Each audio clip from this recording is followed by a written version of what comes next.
All students welcome to my YouTube channel. Dear students, आज भी हम class 12th ISC board mathematics का जो बोर्ड पेपर है उसके हम क्वेश्चन सॉल्व करा रहे हैं। तो अब हम नेक्स्ट क्वेश्चन इस सेशन में सॉल्व कराएंगे। ठीक है, तो हमने पहला वाला क्वेश्चन कराया था। आप लोग बताइए कि इसके पहले जो हमने क्वेश्चन नंबर 13 प्रोबेबिलिटी का सॉल्व कराया था, कितने स्टूडेंट को वो समझ में आया और आप लोग पेपर में सॉल्व करके आए हैं, तो आपको अब पता लगा होगा कि मेरा आंसर्स कैसा गया। आप लोग जरूर कमेंट करके बताइए कि क्वेश्चन नंबर 13 का आंसर्स किसका किसका मैच किया। जो इसके पहले मैंने एक वीडियो डाली थी, क्वेश्चन नंबर 13 का जो प्रोबेबिलिटी का क्वेश्चन था उसकी हमने एक वीडियो डाली थी, तो आप लोग उसमें कमेंट कीजिए किसका किसका आंसर मैच कर रहा है। अब हम बात करते हैं नेक्स्ट क्वेश्चन की, बात करते हैं क्वेश्चन नंबर 10 में। आ जाइए, 10 का हम आपको कराने जा रहे हैं। 10 का यहाँ पे सेकेंड फर्स्ट पार्ट है और एक सेकेंड पार्ट है। फर्स्ट पार्ट है और सेकेंड पार्ट है। तो आप लोगों को कौन सा क्वेश्चन नहीं आया? बहुत से लोगों को फर्स्ट भी नहीं आया होगा और बहुत से स्टूडेंट्स को सेकेंड वाला क्वेश्चन भी नहीं आया होगा। तो डियर स्टूडेंट्स, पहले हम आपको क्वेश्चन नंबर सेकेंड बताने जा रहे हैं। ठीक है, तो देखिए क्वेश्चन नंबर 10 का सेकेंड पार्ट देख लीजिए। क्वेश्चन नंबर 10 का सेकेंड पार्ट, 10 के सेकेंड पार्ट का क्वेश्चन नंबर आप लोगों के पास पेपर अवश्य ही होगा। और हम 10 का सेकेंड जो 10 का सेकेंड जो क्वेश्चन है उसको हम दिखा ही देते हैं आप लोगों को, है ना। तो देखिए ये क्वेश्चन किस तरह का है, हम आपको दिखाते हैं। यानी ये और में दिया गया क्वेश्चन, देखिए बेटा ये क्वेश्चन और में दिया गया है, लिखा है चिल्ड्रेन ऑफ सोसाइटी। ठीक है, वैसे पेपर आप सभी लोगों के पास होगा और पेपर को अभी खोइएगा मत, क्योंकि रिजल्ट निकलेगा, हो सकता है बहुत से बच्चों को इम्प्रूवमेंट एग्ज़ाम देना पड़े, इसलिए अपने अपने पेपर्स को ठीक ढंग से रखिएगा। ठीक है, अगर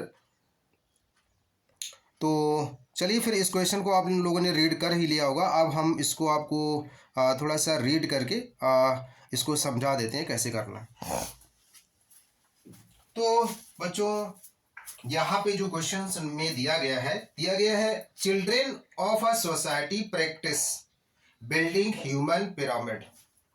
चिल्ड्रेन ऑफ सोसाइटी यानी बच्चों के समाज में, यानी क्या होता है, practice building human pyramid for 16 days to participate in the pyramid building competition during the Janmashtami festival.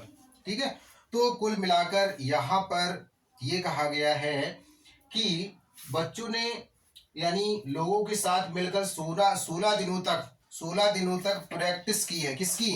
Human pyramids, है ना। यानी 16 दिन तक बच्चों ने ह्यूमन पिरामिड बनाने की क्या की है? प्रैक्टिस की है। क्या किस लिए की है? Pyramid building competition during the Janmashtami festival, क्योंकि ताकि वो जन्माष्टमी फेस्टिवल आने वाला है और उसमें एक क्या होगा, एक कंपटीशन होगा, यानी एक प्रतियोगिता होगी। उसमें भाग लेने के लिए बच्चों ने, पार्टिसिपेट होने के लिए बच्चों ने क्या किया है, यानी 16 डेज तक यानी ह्यूमन पिरामिड बनाने की प्रैक्टिस की है। क्लियर? लिखा है ड्यूरिंग प्रैक्टिस सेशन, और प्रैक्टिस सेशन के दौरान क्या होता है, the number of pyramid successfully formed in a day, है ना। तो यहाँ पे लिखा है the number of pyramid successfully formed in a day. Or यानी जो नंबर ऑफ पिरामिड्स हैं, जो नंबर ऑफ पिरामिड्स हैं, नंबर ऑफ पिरामिड कितने सक्सेस हुए, नंबर ऑफ पिरामिड्स जो सक्सेस हुए हैं वो एक्स की वैल्यू डिनोट की गई है 0 1 2 3 4। The data of practice session is given in the following table. तो यहाँ पे एक टेबल दी गई है ना, जैसा कि क्वेश्चन पेपर में इस पेपर में दिया गया, आप लोग देख सकते हैं। पिरामिड मेड एक्स और 0 1 2 3 4 नंबर ऑफ डेज दिए गए। फाइंड दी, पहला क्वेश्चन ये पार्ट है इसका, find the number of days on which the children made 3 pyramids. इनका कहने का मतलब है नंबर ऑफ डेज पता करो, नंबर ऑफ डेज पता करो विच चिल्ड्रेन मेड 3 पिरामिड, है ना। यानी वो नंबर ऑफ डेज पता करो जिसमें पिरामिड की संख्या 3 है, जिसमें पिरामिड की संख्या कितनी है, नंबर ऑफ पिरामिड कितने, 3 है। तो नंबर ऑफ पिरामिड 3 कितने डेज में तैयार हुए हैं वो आपको यहाँ पे नंबर ऑफ डेज पता करनी है, यानी अननोन एक्स की वैल्यू पता करनी है। क्वेश्चन नंबर बी समझ लीजिए ध्यान से। Form a probability distribution table. For the number of pyramid made per day. अब ये कह रहे हैं कि जो प्रोबेबिलिटी डिस्ट्रीब्यूशन आपको गिवन है टेबल में, नहीं लिखा है फॉर्म और probability distribution table for the number of pyramid made per day, यानी जो नंबर ऑफ डेज के करस्पॉन्डिंग जो पिरामिड बनाए गए हैं, तो जो जो प्रोबेबिलिटी डिस्ट्रीब्यूशन गिवन है वो चेक करना है क्या ये वैलिड है या वैलिड नहीं है। अच्छा, प्रोबेबिलिटी डिस्ट्रीब्यूशन वैलिड कब होता है? प्रोबेबिलिटी डिस्ट्रीब्यूशन वैलिड तभी होता है जब जब जितने भी डिस्ट्रीब्यूशन है उसके करस्पॉन्डिंग हम प्रोबेबिलिटी निकालें और प्रोबेबिलिटी का सम 1 आना चाहिए, ना 1 से कम ना 1 से ज्यादा, तो गिवन प्रोबेबिलिटी डिस्ट्रीब्यूशन ट्रू माना जाता है। C number, calculate the average number of pyramid format. अब यहाँ पे एवरेज निकालना है। एवरेज नंबर ऑफ पिरामिड का मतलब है मीन निकालना है, यानी आपको म्यू एक्स निकालना है या ई ऑफ एक्स निकालना है। तो बेटा ये क्वेश्चन बहुत ज्यादा टफ नहीं था और ये 4 मार्क्स का क्वेश्चन पूछा गया है ना। और इसका जो ऊपर वाला है, हो सकता है बहुत सारे स्टूडेंट इसके ऊपर वाला क्वेश्चन 10 का जो फर्स्ट पार्ट है वो छोड़ के आए होंगे, तो ये तो ज्यादा टफ नहीं है। चलो मैं इसको सॉल्व कराता हूं। तो पहले यहाँ पे हमारे पास क्या आ जाएगा, पहले हम इसकी एक टेबल बना देंगे, है ना। टेबल बना के आपको समझाएंगे ताकि अच्छे से पूरे पार्ट जितने दिए गए हैं वो सॉल्व हो सकें। क्लियर? तो चले हम शुरू करते हैं। चलिए, तो पहले यहाँ पे हम लोग लिख लेंगे पिरामिड, यहाँ पे नंबर ऑफ पिरामिड लिख लेंगे, यहाँ पे हम लोग डाल देंगे number of pyramid, number of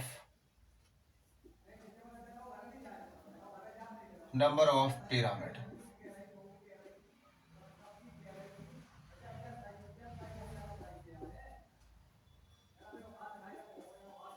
number of pyramids,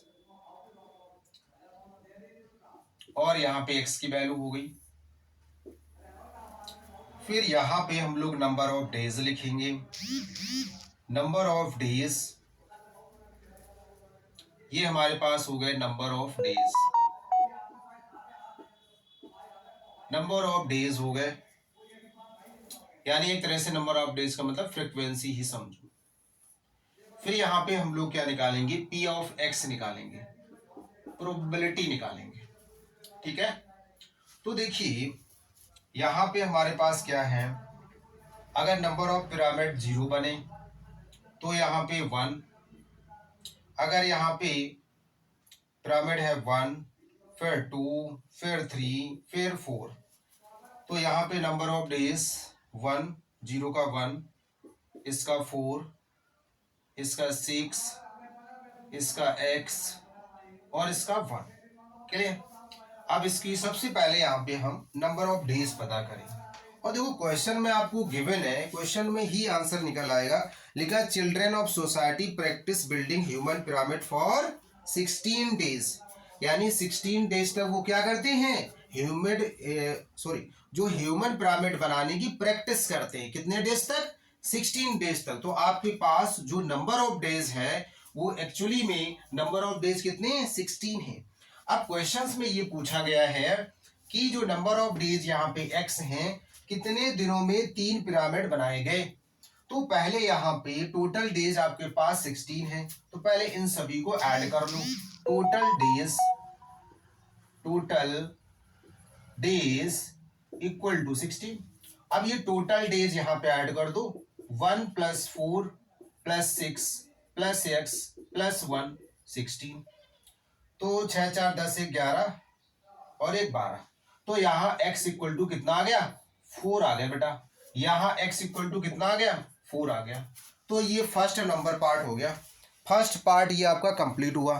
तो फर्स्ट पार्ट को हम इस तरह से करेंगे, x इक्वल टू कितना आ गया, 4 आ गया। अब हम क्या करेंगे, अब देखिए क्या करेंगे, यहाँ से हमें प्रोबेबिलिटी निकालनी है। टोटल डेज कितने थे, x 16 थे ना, 16 थे। यहाँ पे इसकी प्रोबेबिलिटी क्या होगी, यानी probability of x equal to 0, x equal to 0 पे बेटा 1/16 होगा। और यहाँ पे probability of x equal to 1, क्या हो जाएगा, 4/16 हो जाएगा। फिर यहाँ से P ऑफ x कितना होगा, यहाँ पे P ऑफ x कितना हो जाएगा, यानी 6/16, और यहाँ पे P ऑफ x कितना होगा 4/16, और यहाँ पे P ऑफ x कितना होगा 1/16। बोलो भाई, क्लियर है कि नहीं, इतना समझ में आया। तो ये हमारे पास फर्स्ट पार्ट हो गया, यानी जिसको हम ए वहां पे पढ़ा है कि ए पार्ट आपका कंप्लीट हुआ। तो यहां से हमने आपका निकाल दिया 1/16, 4/16, 6/16, 4/16, 1/16। अब हम लोग क्या यहाँ पे करेंगे, यहाँ पे हमें चेक करना है दूसरे पार्ट में क्या प्रोबेबिलिटी डिस्ट्रीब्यूशन वैलिड है या नहीं। प्रोबेबिलिटी डिस्ट्रीब्यूशन वैलिड तभी होगा क्योंकि क्वेश्चन नंबर सेकेंड पार्ट दिया गया है चेक द प्रोबेबिलिटी डिस्ट्रीब्यूशन, है ना। तो यहाँ पे हम चेक करेंगे प्रोबेबिलिटी डिस्ट्रीब्यूशन। प्रोबेबिलिटी डिस्ट्रीब्यूशन कैसे चेक करेंगे, तो प्रोबेबिलिटी डिस्ट्रीब्यूशन में जितनी भी प्रोबेबिलिटी हमने निकाली है उन सभी को हम ऐड कर देंगे। तो बी पार्ट बच्चों यहां से देख लिए, बी वाला पार्ट, इन सभी का सम करेंगे तो x sigma P of x, यानी प्रोबेबिलिटी डिस्ट्रीब्यूशन वैलिड कब होगा, प्रोबेबिलिटी डिस्ट्रीब्यूशन वैलिड तभी होता है जितने, यानी x इक्वल टू 0 पे जो प्रोबेबिलिटी आई, x इक्वल टू 1 पे जो प्रोबेबिलिटी आई, इन सभी का अगर सम कर दें और अगर वो 1 आ गया तो प्रोबेबिलिटी डिस्ट्रीब्यूशन वैलिड होगा। चलिए हम सम करते हैं, यानी 1/16 plus 4/16 plus 6/16 plus 4/16 plus 1/16 add करते हैं, 4 4 8 6 14 2 16, तो 16/16 ये क्या आ गया बेटा 1। तो यहाँ पे हम क्या लिखेंगे, given probability distribution is valid, given probability distribution is valid. तो बेटा यहाँ पे आप लोग लिख दीजिए given probability distribution is valid. तो यहाँ पे लिखेंगे गिवन प्रोबेबिलिटी